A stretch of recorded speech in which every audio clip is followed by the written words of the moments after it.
Welcome to Optics, where we watch socially impactful documentary shorts and speak with the filmmakers, artists, and activists who made them. I'm your host, Barry Thornburg. The film we are watching today is Unrequited Dreams, An American Truth, an official selection of the Best of Fests Film Festival in Dallas, Texas, and premiered at the Denton Black Film Festival.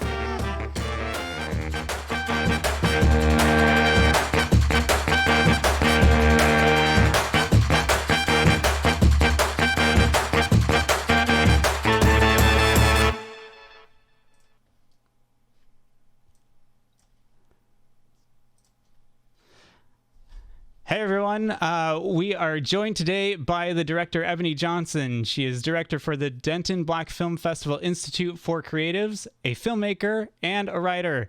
Eboni Johnson believes in the power of visual media to connect and educate a diverse audience. She uses her video journalism and creative writing experience to give voice to communities of color, highlighting stories on equity, the intersectionality of identity, and self-actualization. Currently an MFA student at the University of North Texas, she continues to diversify her portfolio, along with her award-winning audio documentary, Good Soil, Good Souls, The Story of Bontton Farms. Eboni, welcome. Thank you, Barry. I also have to say that you're a really good friend of mine. We know each other. This is not a strange occurrence, so I'm excited to start things off, kick things off with you here. All right, so let's switch things up. So as we go, I am going to be fiddling with technical equipment. I grossly underappreciated how much work goes into productions like these. And so I'm juggling the jobs of many people to do this one thing. So I think I'm going to be open to help in the future. Help. Universe, help me. Okay. So again, thanks for joining me. This is a great. I can't think of a more appropriate film to start things off with, especially with the kind of the social justice fervor that's in the air with recent events. This is an issue that relates, but it offers a different perspective on the state of the country, if you will. And we're definitely going to get into some of that in our discussion, but also, I mean, we're going to have to face it. It's in the film. We're watching the film. So, Eboni, can you kind of summarize what your film is about? Yeah. Well, first, thank you, Barry, for letting me jump off this streaming platform of yours with this film. This is a baby of mine. It was a year really of production, post-production, and creating this in the MFA program that I'm in. But to summarize it, I guess I would say it's just a discussion about the American dream, a discussion that takes the lens, our perspective of view from housing and housing equity and economic disparity between white and Black Americans. And so I was really just intrigued, having personal stake. So maybe we can talk about that a little bit later, about kind of my personal background and my interest in this subject. But so just a discussion, I think, upon the American dream and the deferral of that dream for a lot of people in this country. Awesome. Now, one of the topics that comes up amongst others, but is really focused upon in your film is gentrification. And since that's probably the most politically charged term that is brought up again and again in the film, I figure it's pretty helpful if we just kind of ground our discussion on what that really is first. So for those who are unfamiliar with the term or might find some confusion on it, gentrification is more or less the development of a given community to fit the marketable tastes of the middle class, but usually, or most definitively, at the expense of the current residents of that community. I mean, am I missing details, or is there a better way to explain it, or is there something that should be added to that? No, not that I can think of. I think the conversation seats heavily in colonialism, in a form of colonialism. People sometimes call it neo-colonialism. Um, and I just think it just comes from a disregard upon the historic communities or the residents presently in an area, as property becomes more attainable because it's lower valued.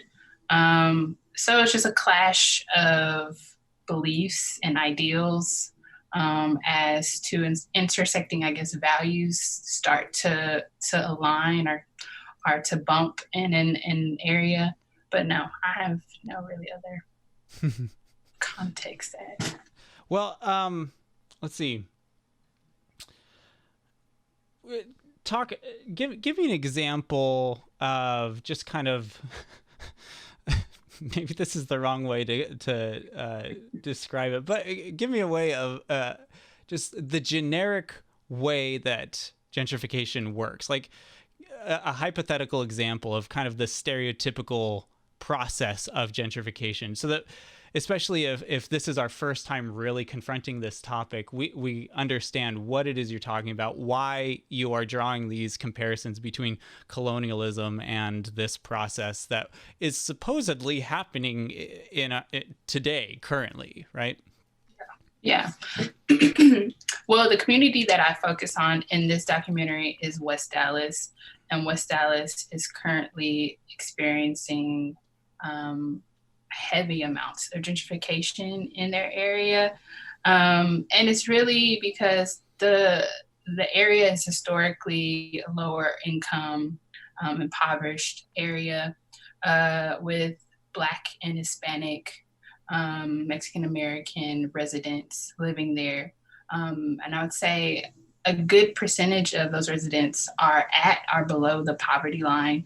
And so majority of them are renting if they don't own their homes, and they're not paying much to own their property.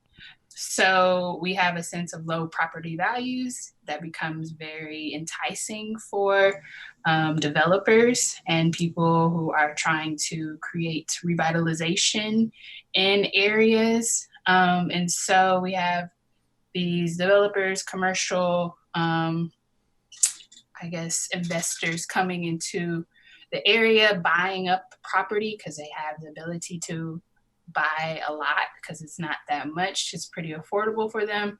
And now we're flipping an area to be a medium affluent area that raises property taxes and then displaces these historic lower income residents because they can no longer afford to stay there. So it's happening now. A lot of places. Devil's advocate, real quick. Someone might say, perhaps, well, what's wrong with revitalizing an area? What's wrong with making it better? What's wrong with providing more quality homes for people? Shouldn't we actually be happy about that? I mean, come on, Eboni, aren't we saving this community by developing it into something better than what it was?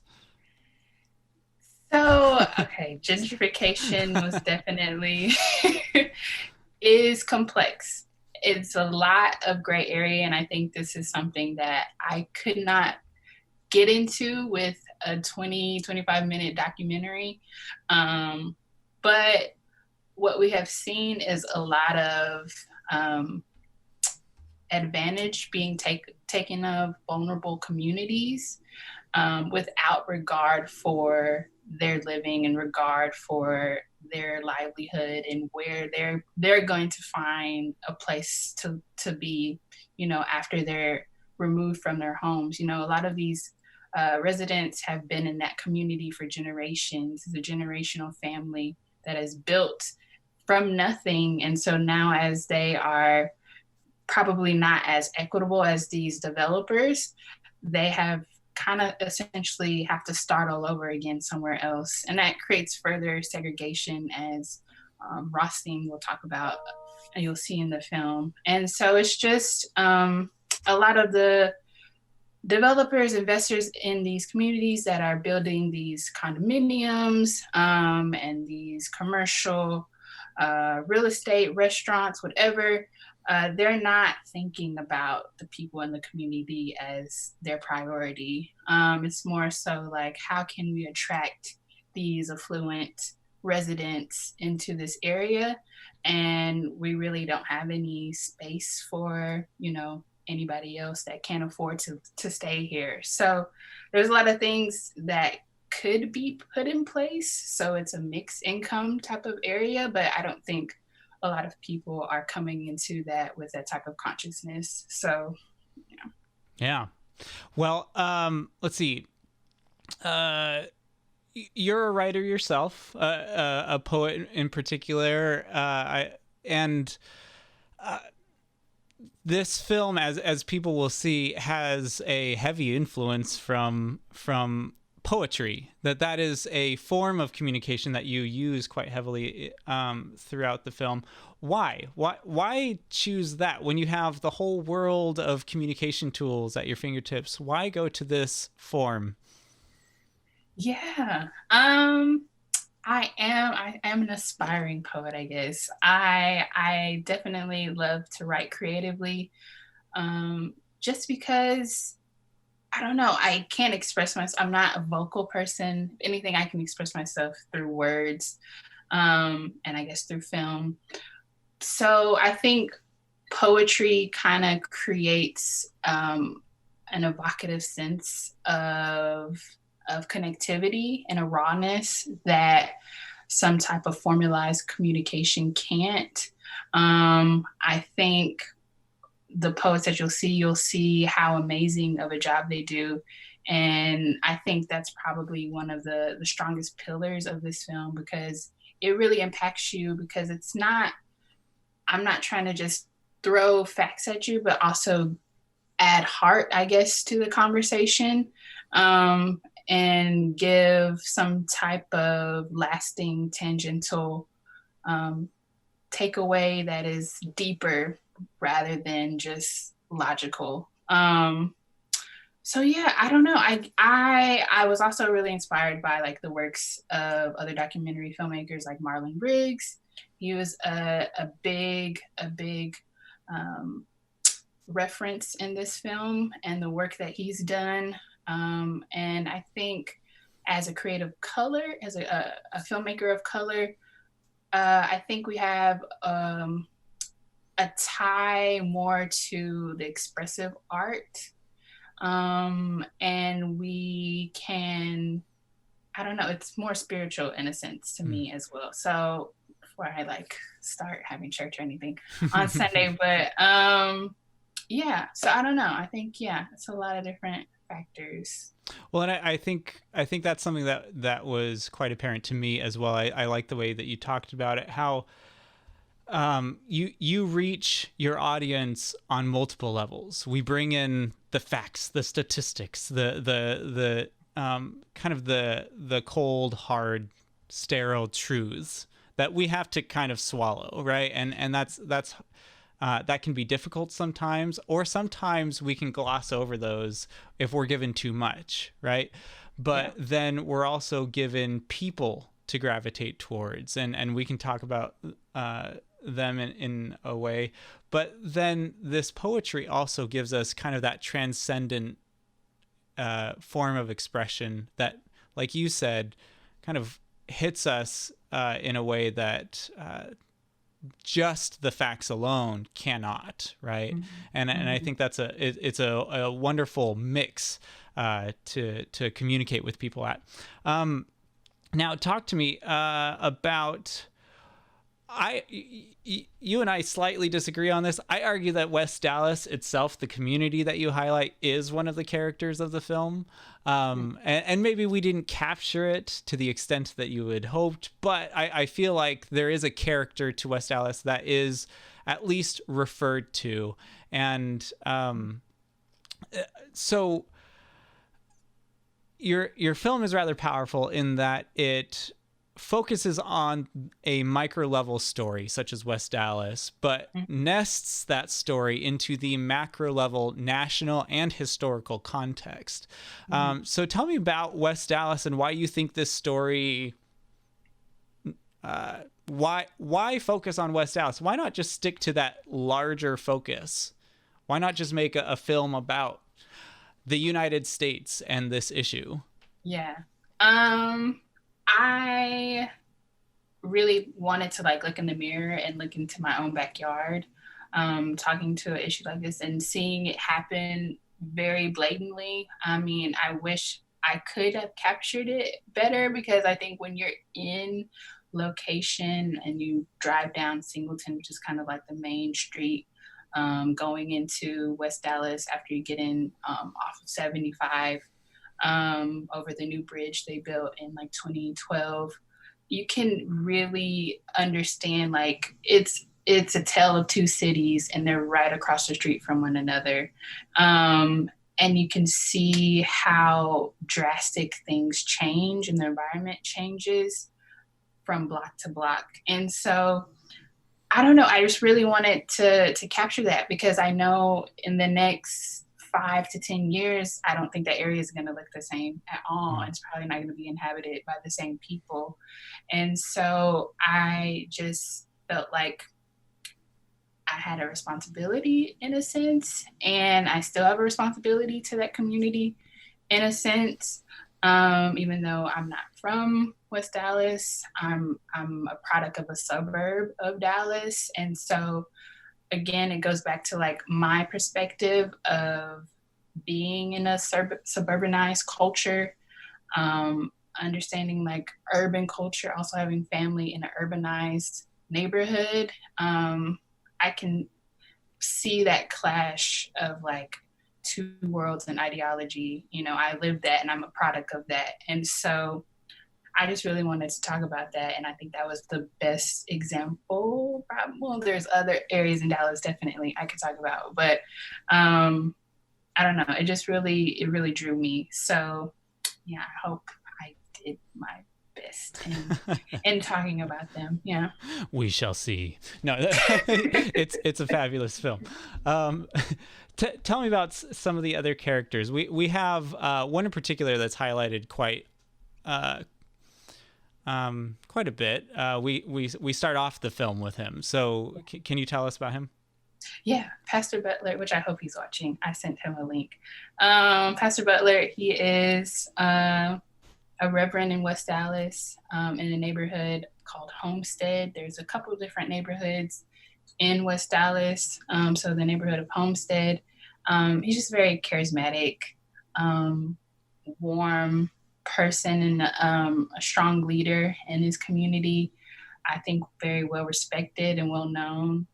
And yeah, if I talk about him, they're like, oh yeah, I know Pastor Butler. and so I'm really honored that he allowed me space to talk to him, and was vulnerable in these discussions. And so yeah, if you're watching Pastor Butler, thank you for sure. Yeah. Yeah, and I think the warmness of his character is pretty tangible in this. And so as viewers watch the film, it's fun to see him kind of light up, and he speaks very poignantly about some of the issues, but he also has a warmness to him that is inviting, so that it's inviting to listen to him as well. It's nice. Yeah. But what about this character Rothstein? Yeah. So yes, before going into production, the summer before, I was given the book, The Color of Law, by my boyfriend, and read it, and I was like, yes, this is what I want to make my film about. Because I was going to go in a completely different direction before. And yeah, I emailed him in August and saw that he was coming to Dallas for another event. And I was like, I don't know if you have time, but if you do, I'm doing this documentary. about housing discrimination, and I would love to have you a part of it. And yes, he graced me with an hour and a half, 2 hours of his time while he was in town. And yes, please read the book if you have not read the book. Color of Law, it is definitely The Color of Law by Richard Rothstein. Yes, it's becoming, if it's not already, one of the most poignant pieces of literature on this subject, and reveals a lot about, he calls de jure, so de jure segregation, which is segregation that was manufactured or structured by the US government. And so it's not something that happened just out of coincidence. It was definitely something that was orchestrated purposefully. And so please for sure read that book. And he talks a little bit about, hits a little bit of the points of it through the documentary. But yeah.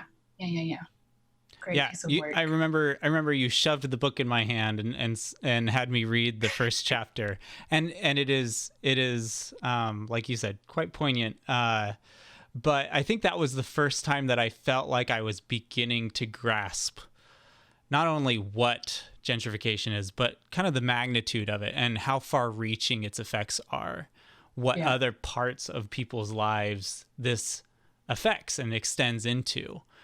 Whether you are in a gentrified community or not, or whether you're in a community that could become gentrified, it doesn't matter whether you live in the suburbs or in an urban apartment of some sort. The way that housing discrimination works actually affects all of us, and unfortunately separates us from each other in profound ways. Yeah, good. Well, let's see. As you said at the beginning of this film is only an introduction to the topic, right? I want to make sure that our viewers are aware that this is not something that's going to be discussed in every little detail, right? 24 minutes is quite the challenge to bring up everything that you want, but there is going to be a Q&A afterwards, and some people have been asking some questions, and so I'm going to make note of those during the film. But after the film, we'll engage in a Q&A, and we can go from there. Yeah. Sound good? Sound good. All right, let's get ready for this. Hope that I click the right button. Let's see.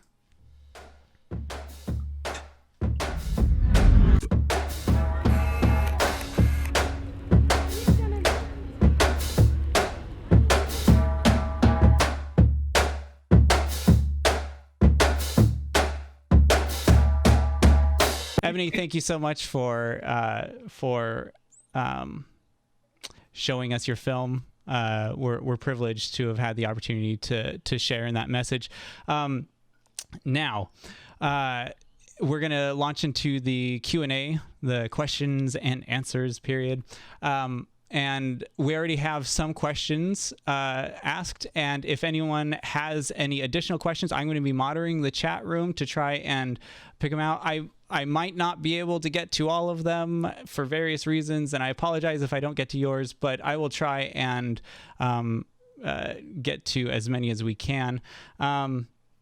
Also recognize I'm like, I wish I had 3-4 more arms to like do other things. So let's go ahead and start off with a question from Nick. He has several questions, but I want to really make sure that we hit one of them that I think is important, and it's briefly talked about in your film, but I think it warrants a larger discussion. What is something that we can do about housing discrimination? Well, again, before I start, I want to thank you, Barry. Of course, you are coming into this project as well, so I definitely appreciate your support. You can hear my mom clapping crazy in the back, but thank my family, of course, for supporting me. But to answer your question, I think we first have to be educated. education is key, knowledge is power. So definitely, like I said at the beginning, please read the book if you have not, and understand clearly and concise exactly what Rothstein is trying to discuss with this issue. Yeah. Because it's happening all over the country. And I think we get lost sometimes. And he talks about this as well, like, well, segregation, discrimination wasn't that bad in the North. Racism wasn't as prevalent there, but it's happening all over the place. So first knowledge, understanding the issue, taking time to think critically about information that you know or you think you know about your environment, your surrounding environment, and the community and the people in that environment, and understanding that things have been structured to keep us apart and things have been put in place where certain populations of people have had to struggle to be where they are presently in the moment. So understanding that from a critical lens, looking at everything through a critical lens. But I think also wait. You mean to tell me that all the successes and the things that I enjoy about my life and the luxuries that I have aren't due to my own hard work? That there's possibly a chance that there's other forces in this universe at play that allow me to have or not have what I have? I mean, what? Yes, what? very. I worked for everything I have. I'm a self-made person. What other things could I say to just be as outlandish as possible? I mean, yes, the manifest destiny mentality. Yeah. You are, I love you very courseative, but your pastiness definitely has gotten you in places that other people could not. So yes, please, like, thinking consciously about the privilege you hold in the world, and the accessibility you hold in the world, and also using that in positive forces. I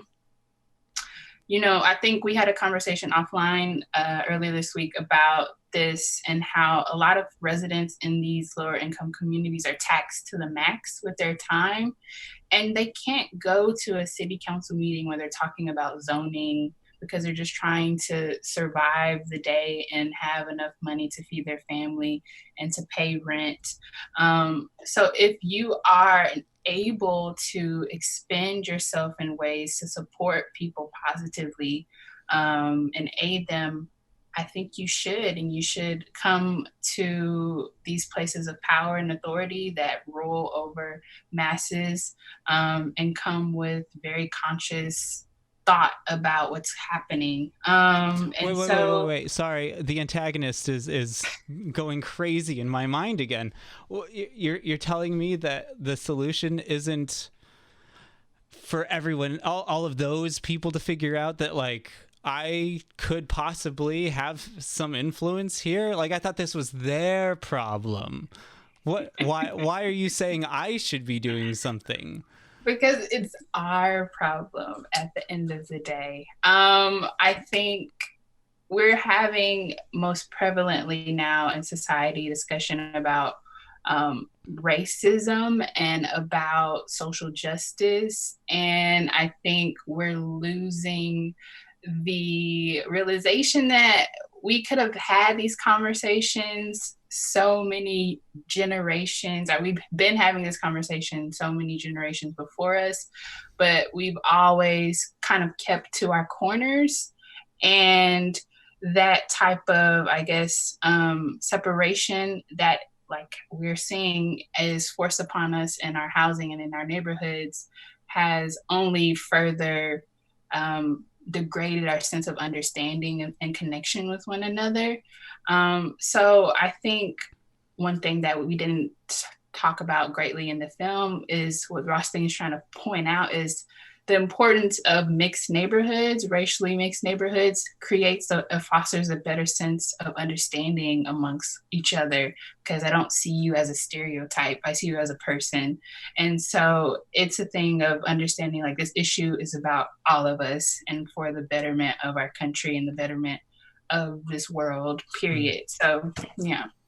Well, and I think about in on your last point there, something that I think in circles that I have run with, this idea of mixed race communities, or whether large or small, right? That in a heavily segregated society, to suddenly find yourself in a mixed race setting that where you have to find the humanity in each other and actually learn about each other, that's an uncomfortable process. Mm-hmm. That yes, there are going to be disagreements. There isn't a kumbaya moment with that.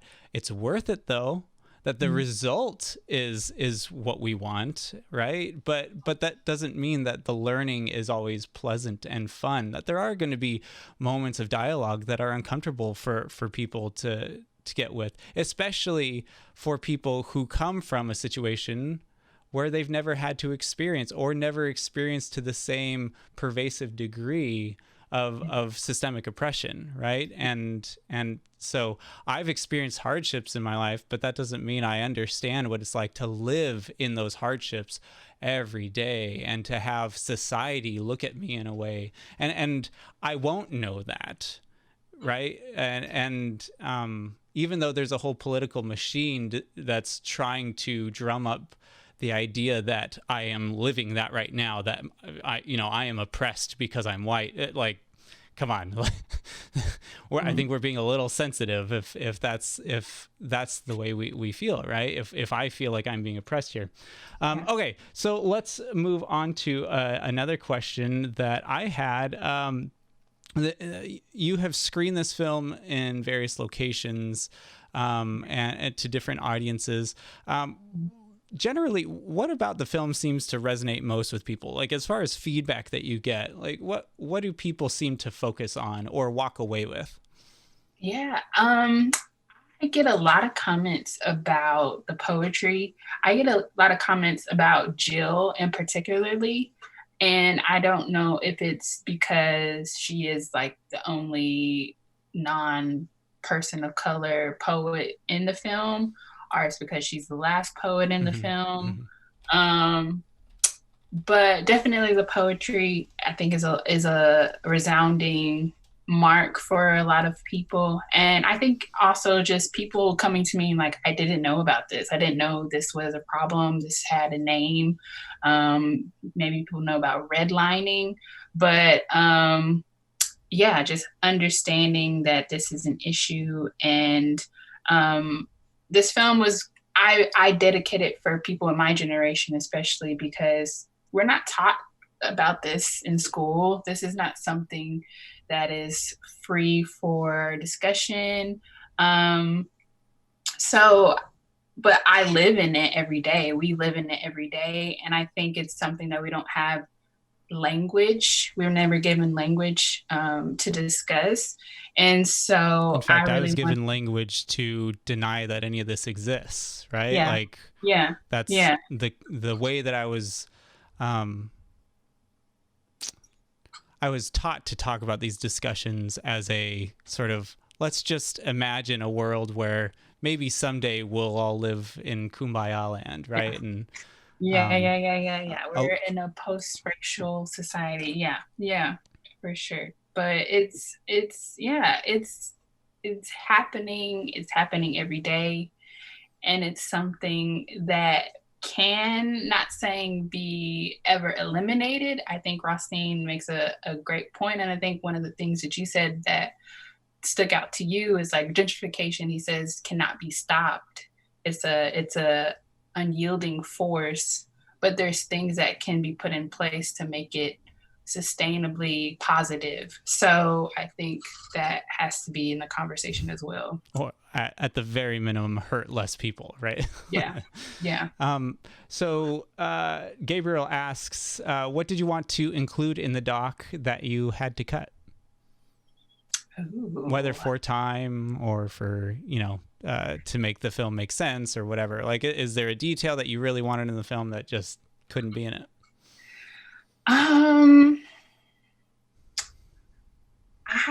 I just really think it can be like a series, a doc series of discussion, because what we were talking about, this is such a gray area. Gentrification is such a gray area. I think I would like to get more into that and really more into how it is impacting positively and negatively historic residents, and even what these incoming residents are experiencing moving into these areas. So I think that is something I'm really intrigued by, but Yeah, I think if people were paying attention to the credits, which I don't blame you if you don't, it's hard to pay attention to the credits. I'm included in there. I co-edited this, and so I got to see a lot of the footage that ended up not making it into the film. And I think for me, and we've kind of talked about this, Pastor Butler, I think, is a much more nuanced character than we were able to portray him. That he has a pretty complicated view of this situation in West Dallas, where on the one hand, he is thankful that there is finally some serious development going on, because there is a level of just objective improvement to aspects of the area. But at the same time, he struggles with it as well, because he knows that none of it was designed for the people in the community. In fact, a lot of it was designed to keep members of the community out, right? And so he a lot of his commentary kind of juggles back and forth between, like, I love this, it's so beautiful, but isn't it terrible how, like, we can't have any of it, or we can't enjoy it to the same extent as the people it's actually marketed to, right? And I miss the nuance in Pastor Butler, as fun of a character as he is in the film. All right, now can you tell me what projects you're working on right now? What are you working on now that this film is over?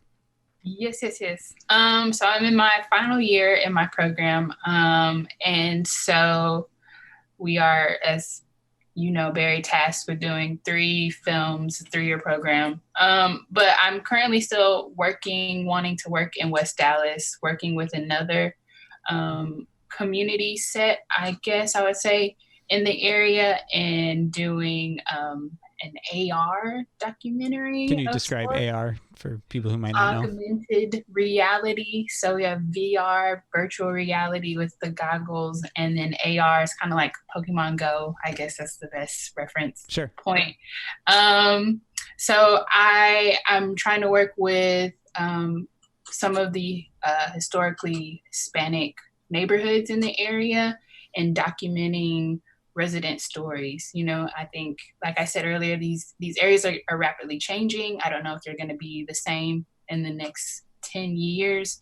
And so I'm trying to connect with residents and just give space to collect oral history and to pinpoint, like in a walking tour, really, in a virtual augmented space, their stories. So these histories can live on even as the spaces changes, and then people can access these histories in a new digital way. So yeah, definitely. Excellent. So if people want to follow your progress on that or any other projects you're working on, how can they reach you?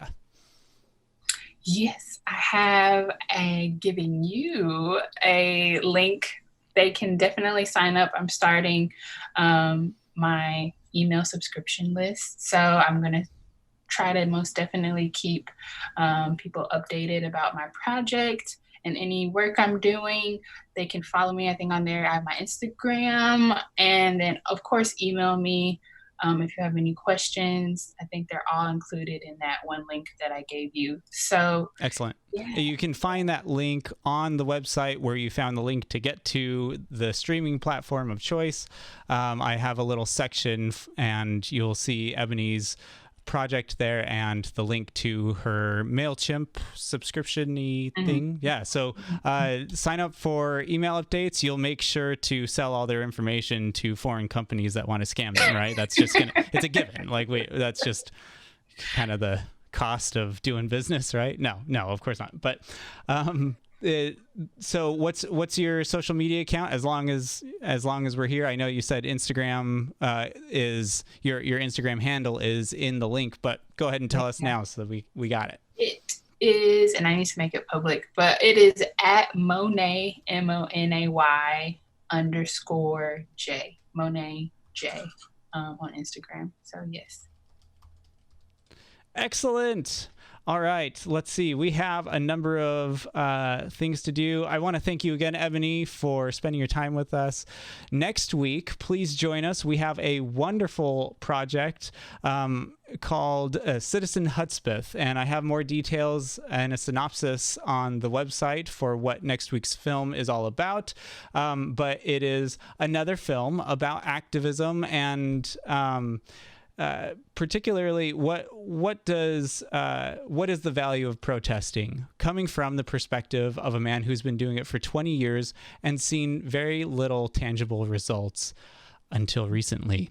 So with that, hopefully we will be able to have him on as well, but we're still trying to work out the schedule. So tune in next week on Sunday at 8:30 Eastern Standard Time, 7:30 Central, 6:30 Mountain West, and just time zones. Yeah, we understand how time zones work. Let's see. Make sure I'm checking everything off. If you are a filmmaker and if you would like to have your short film considered, please visit thornburgmedia.com/optics and follow the link to contact me. There's a number of questions I have about your film. I am particularly focused on social activism and things of that nature. So hopefully your film fits the bill, but even if it's questionable, go ahead and submit it. There's no risk. I will view your footage and we will talk. Optics is an independent production that supports and showcases creative producers that use their artistry and influence in documentary media to instigate shifts towards social equality. I'd like to highlight 2 projects that are underway or ongoing that further this mission. So first off, the Citadel of Praise Church and Campus Ministries, based out of Greensboro, North Carolina, is engaged in an extended campaign called Justice for the Next Generation that dives deep into our current social upheaval concerning racial injustice. They are traveling across the country to epicenters of conflict, such as Brunswick, Georgia, and Minneapolis, providing a boots-on-the-ground perspective to the conversations we have about police brutality, systemic racism, protests, and civic engagement. On this journey, Reverend Greg Drumright and his team have interacted with notable voices in this discussion, such as the parents of Ahmaud Arbery, friends and family of George Floyd, police chiefs, politicians, and more, with striking revelations and information that doesn't really make it through the filters of our popular media and provides meaningful opportunities to spark dialogue in your home. All this, and they do it live streaming as well. So if you'd like to follow what they are doing or support, and you should, visit their YouTube channel. It's also in a link in the spotlight section of my webpage, thornburgmedia.com/optics. And I will later include it in the YouTube video description of this recorded stream. Second announcement is, or spotlight is for Sergio Almendarize. He's a filmmaker, also based out of Dallas, the Dallas-Fort Worth area. Currently in the final stages of the film Her Name Was. The film tells the story of the unsolved case of the murder of Shade Schuler, an African-American transgender woman. It documents the ever-growing violence towards the transgender community and the anti-transgender rhetoric and laws that encourage it. Almendarize plans to finish and begin showing the film in early 2021. To follow his progress and stay up to date with the film, you can visit his website at almendarizmedia.com. Again, link is provided on the website.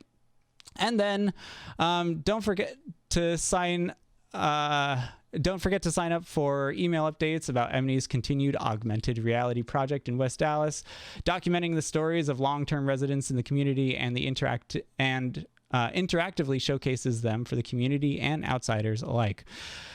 Thanks for joining us in watching Unrequited Dreams, An American Truth. To stay up to date on our show schedule and to get reminders of when we go live, visit the website at thornburgmedia.com/optics and subscribe to our YouTube and Twitch channels to enable notifications. You can follow me on Instagram at Barry Thornburg. Please subscribe to our YouTube. I already said that. Okay, so thank you very much, everyone. I hope you have a great night, and I'll see you next week. Bye, Barry. Thank you, Barry. Thank you.